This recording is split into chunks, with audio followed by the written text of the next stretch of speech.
¿Cómo están, estimados alumnos? Vamos a dar inicio a nuestro curso de física. Para nuestro grupo, los horarios definidos son de miércoles a 14:30 a 15:55 la primera hora y de 16:05 a 17:30 la segunda hora. Los jueves de 14:30 a 15:55 la primera hora y la segunda ayudantía de 16:05 a 17:30. El contenido analítico que vamos a ver durante el curso se divide en 11 capítulos.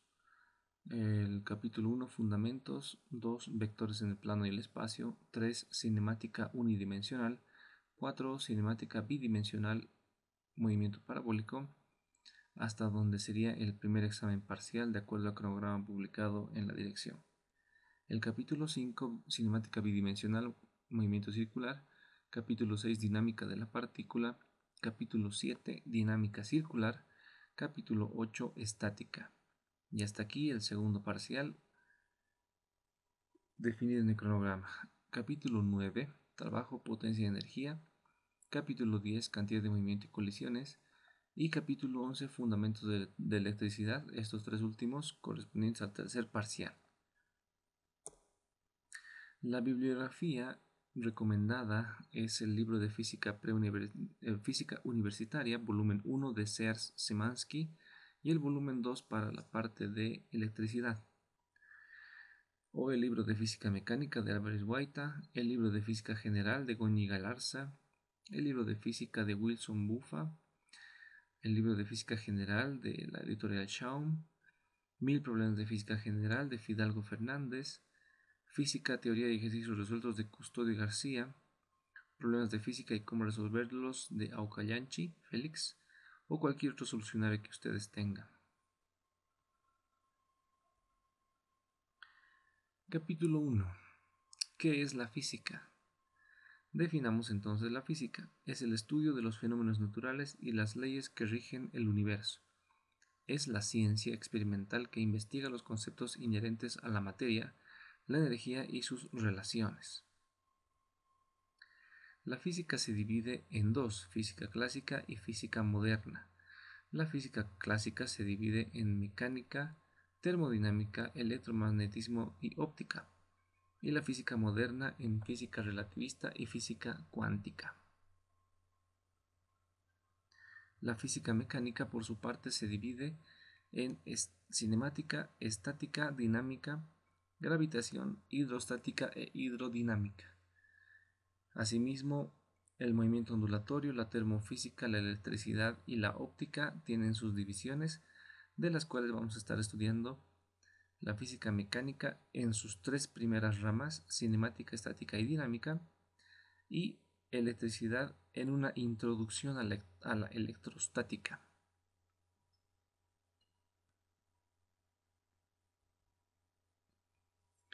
El libro de Serge-Szymanski plantea 4 pasos para resolver los problemas de física que me parecen recomendables. El paso 1 es identificar los conceptos relevantes. En el planteamiento del problema leemos qué ideas de la física son relevantes, identificamos las incógnitas y las cantidades cuyo valor se está intentando obtener, o sea, las incógnitas como tal. También identificamos las variables conocidas, las establecidas o implicadas en el problema, y en este paso se obtiene una expresión matemática, un valor. Es un paso fundamental eh, para el inicio de la solución del problema como tal. El paso 2 es plantear el problema. Con base a los conceptos que ya tenemos de la teoría y las variables conocidas e incógnitas identificadas en el anterior paso, seleccionamos las ecuaciones que vamos a usar para resolver el problema y decidimos cómo emplearlas. Nos aseguramos que las variables e incógnitas correspondan exactamente a las que se encuentran en las ecuaciones, y si es necesario hacemos un diagrama, un bosquejo, un gráfico de la situación descrita en el problema. Estos diagramas pueden ser elaborados en papel cuadriculado, mejor si son con herramientas como reglas, transportadores, compases, etcétera, colores, ¿no? Se estima lo mejor que se pueda los resultados y si es pertinente se pronostica cuál será el comportamiento físico del sistema. Esto es muy importante. Es muy importante imaginarse cuál va a ser el comportamiento físico del sistema, ya que estamos en física mecánica y estamos tratando principalmente problemas de movimiento.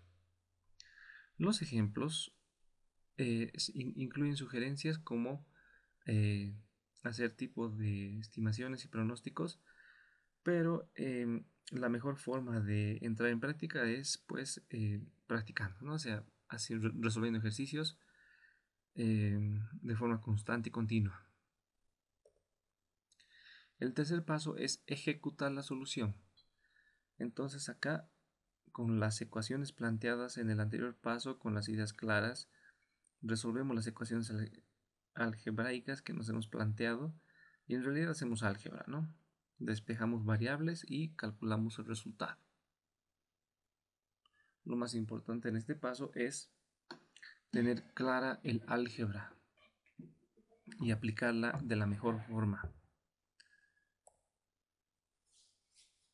En el anterior paso ya se halló el resultado y en este último paso, en el paso número 4, se evalúa la respuesta. O sea, se compara con la estimación que hemos hecho al inicio y si hay alguna discrepancia se revisa el procedimiento. Pero en todo caso, la verificación de la respuesta se hace reemplazando la solución en las ecuaciones planteadas para verificar si se cumple.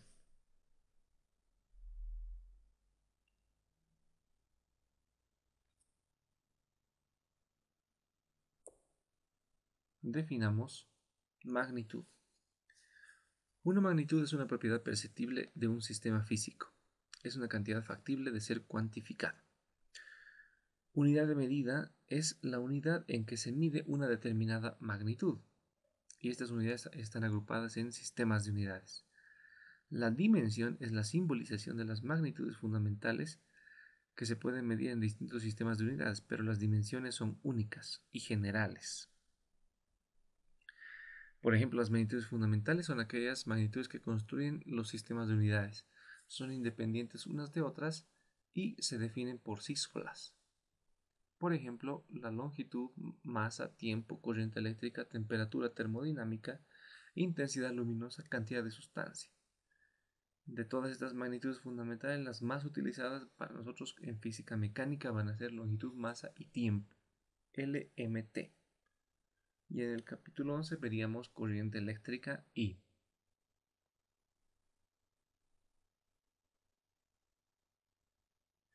Las magnitudes derivadas son aquellas que se pueden expresar como combinaciones de las fundamentales. Por ejemplo, el área sería longitud al cuadrado, el volumen sería longitud al cubo, la frecuencia tiempo a la menos 1 o 1 sobre segundo, el periodo tiempo, el momento de inercia, longitud a la cuarta, densidad o peso específico, masa por longitud a la menos 3, caudal de volumen, longitud al cubo, tiempo a la menos 1, caudal de masa, masa m por t a la menos 1, velocidad lineal lt a la menos 1, aceleración lineal lt a la menos 2, velocidad angular t a la menos 1. Fíjense que las magnitudes, las dimensiones se expresan de forma general. Acá podemos ver un par de ejemplos de unidades que le corresponderían a la velocidad lineal en el sistema internacional y a la aceleración metro por segundo al cuadrado en el sistema internacional. Entonces, las unidades pueden ser metro, pie, milla, ¿no? Definidas por los sistemas de unidades establecidos. En cambio, las dimensiones son generales y únicas. Longitud L. Aquí tenemos más ejemplos de magnitudes derivadas. Por ejemplo, trabajo, energía, masa, longitud al cuadrado, tiempo a la menos 2. O lo que es lo mismo, newton por metro, joules, ¿no? Las magnitudes derivadas son las combinaciones de las magnitudes fundamentales. Por ejemplo, newton es kilogramo metro segundo cuadrado, o sea, es una combinación de tres magnitudes fundamentales, la unidad de fuerza. Y la unidad de trabajo es la combinación de la unidad de fuerza con la unidad de longitud. O sea que las combinaciones de todas estas magnitudes fundamentales dan lugar a las magnitudes derivadas.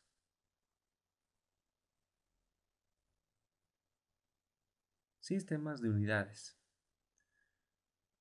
Es el conjunto de unidades de medida. Por ejemplo, el Sistema Internacional, que fue creado por el Comité Internacional de Pesas y Medidas, eh, tiene las unidades de metro, kilogramo, segundo. Aquí está, el Sistema Internacional. Por otro lado, el Sistema Sexagesimal tiene unidades de centímetro, gramo y segundo. Y el inglés absoluto de pie, libra y segundo. Entonces hay tablas de unidades de los sistemas de unidades que es necesario que las tengamos en cuenta. Los sistemas técnicos son el técnico métrico y el inglés técnico. El técnico métrico maneja metro, kilogramo fuerza y segundo. En este caso ya no tenemos la magnitud de masa sino de fuerza. Y el inglés técnico maneja pie, libra, fuerza, segundo.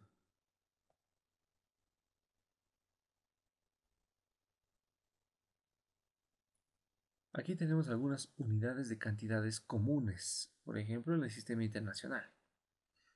La masa en kilogramos, el tiempo en segundos, la longitud en metros, área en metro cuadrado, volumen en metro cúbico, velocidad en metro por segundo, aceleración en metro por segundo al cuadrado.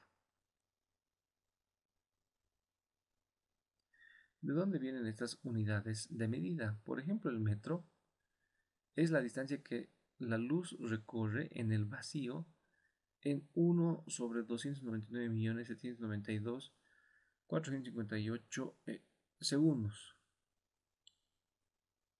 Una fracción exacta de segundo. Este metro se definió originalmente como una 10.000.000ª parte de la distancia entre el Polo Norte y el Ecuador a lo largo de un meridiano que pasa por París, el cual se midió una porción entre Dunkerque y Barcelona y se construyó una barra metálica llamada metro de los archivos como estándar. Actualmente se mide en términos de la velocidad de la luz.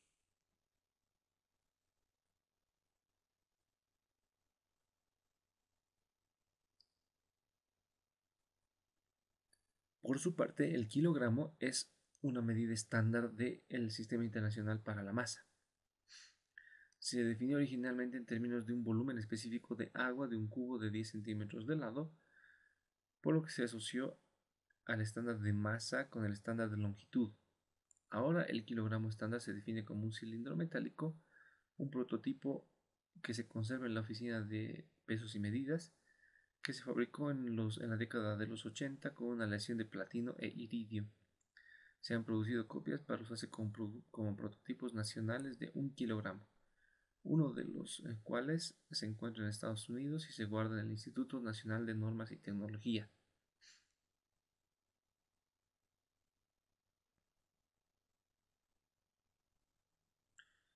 La unidad de medida de tiempo.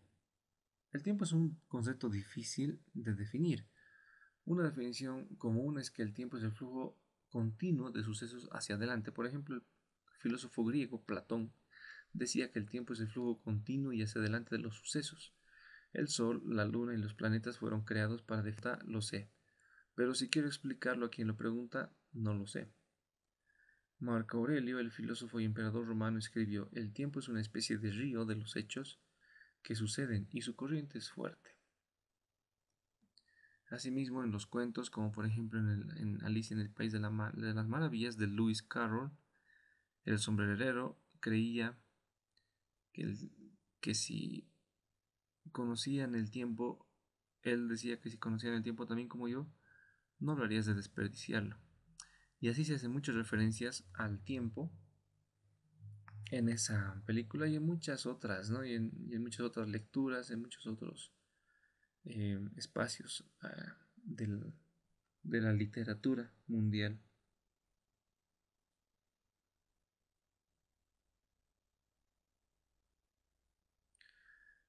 Recientemente el fallecido científico Stephen Hawking organizó una fiesta de bienvenida, una una fiesta en realidad para los viajeros en el tiempo y publicó en la red la invitación para todos los viajeros en el tiempo y lo citó en un determinado lugar y un determinado día a cierta hora. Obviamente eso causó curiosidad en la prensa y obviamente fueron.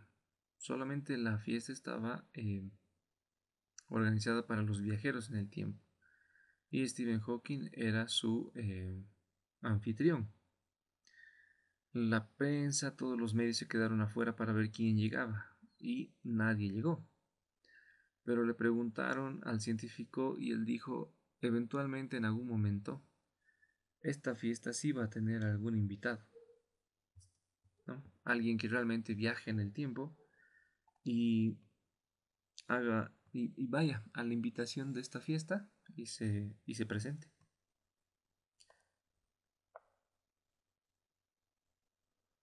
En el sistema internacional, el estándar de tiempo es el segundo y se definió en términos del día solar promedio. Ahora se define con base en la frecuencia de la radiación asociada a una transmisión atómica. El reloj atómico, por ejemplo, muestra el estándar de tiempo para Estados Unidos, con una variación de un segundo cada 20 millones de años.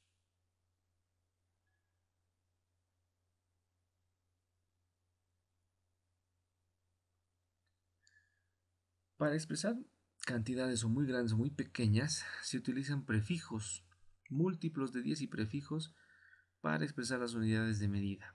Por ejemplo, la medida más grande es el 10 a la 12, que se llama tera, ¿no? Es el prefijo tera abreviado por una T mayúscula.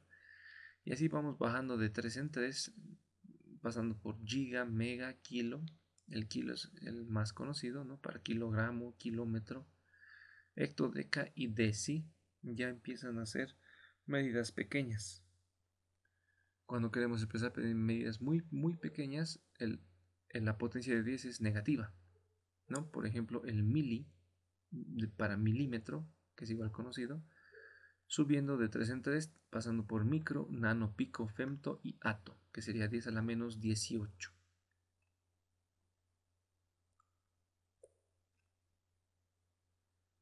Factores de conversión. Un factor de conversión de unidad es una fracción en la que el numerador y el denominador son cantidades iguales en valor, pero expresadas en distintas unidades de medida, de tal manera que la fracción es equivalente a la unidad.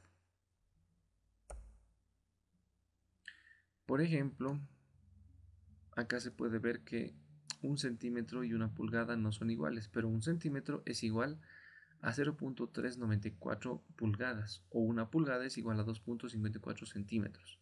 Es la relación entre las unidades de medida centímetro y pulgada de longitud. Lo mismo un metro y una yarda están relacionadas, ¿no? Un metro es 1.09 yardas o una yarda es 0.914 metros. Lo mismo kilómetro con milla. Un kilómetro es 0.621 millas o una milla es 1.61 kilómetros. El volumen, por ejemplo, un litro y un quarter.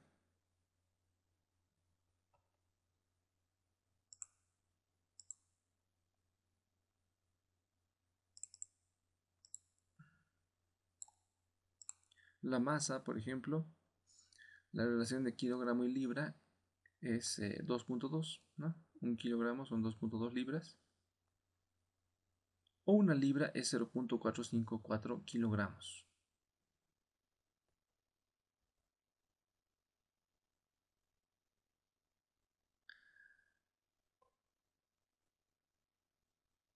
La intensidad de sonido es otra magnitud que igual tiene sus unidades de medida, que en este caso son decibeles, ¿no?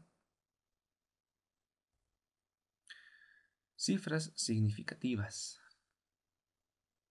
y no significativas. Usualmente vamos a tener que hacer operaciones con calculadora y nos va a salir una cifra con un punto decimal y muchos dígitos, ¿no?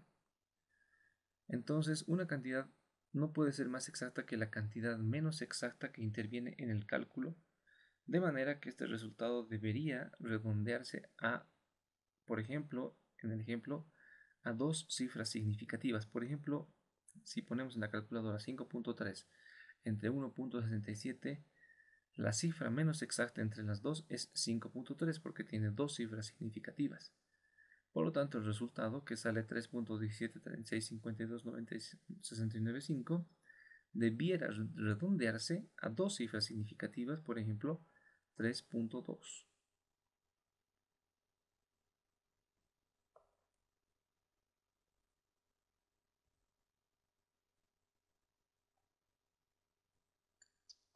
Los ceros al principio de un número no son cifras significativas, simplemente ubican el punto decimal. Por ejemplo, 0.0254 tiene tres cifras significativas, el 2, el 5 y el 4. Los ceros a la izquierda no cuentan. Los ceros dentro de un número son significativos. Por ejemplo, el número 104.6 tiene cuatro cifras significativas, el 1, el 0, 4 y 6. Y los ceros al final de un número, después de un punto decimal, son cifras significativas. Por ejemplo, 2705.0 tiene cinco cifras significativas, 2, 7, 0, 5 y 0.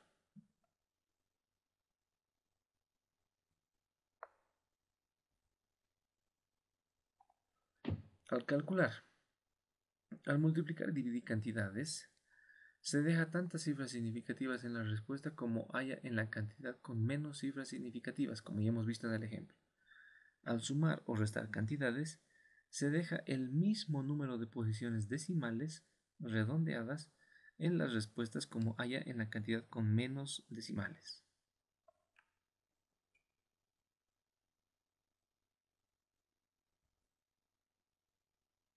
Reglas para redondear. Si el primer dígito a desechar es menor a 5, se deja el dígito anterior como está. Si el primer dígito a desechar es 5 o más, se incrementa en 1 el dígito anterior. Las reglas para las cifras significativas implican que el resultado de un cálculo no puede ser más exacto que la cantidad menos exacta empleada. O sea que no se puede aumentar la exactitud realizando operaciones matemáticas. Por lo tanto, el resultado debería informarse para la operación de división que vimos al principio. Por ejemplo, 5.3, dos cifras significativas, entre 1.67, tres cifras significativas, el resultado 3.2, dos cifras significativas.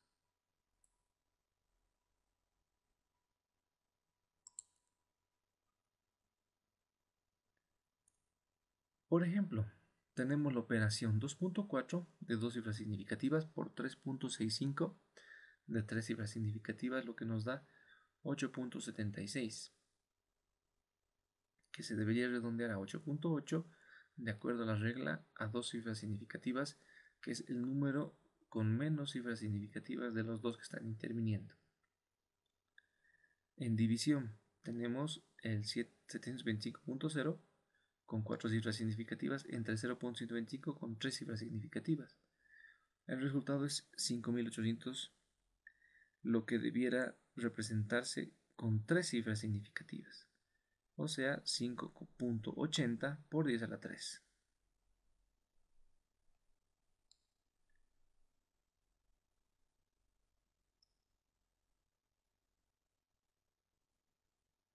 En sumas, por ejemplo, se intenta sumar 23.1, que es el que menos decimales tiene entre las tres cifras, 0.546 y 1.45. Si hacemos la suma, sale 25.096. Redondeando la menor cantidad de decimales sería 25.1. La resta se usa el mismo procedimiento. Aquí, por ejemplo, 157 tiene el menor número de decimales. No tiene ningún decimal. Por lo tanto, 157 menos 5.5 nos da 151.5. Redondeando da 152.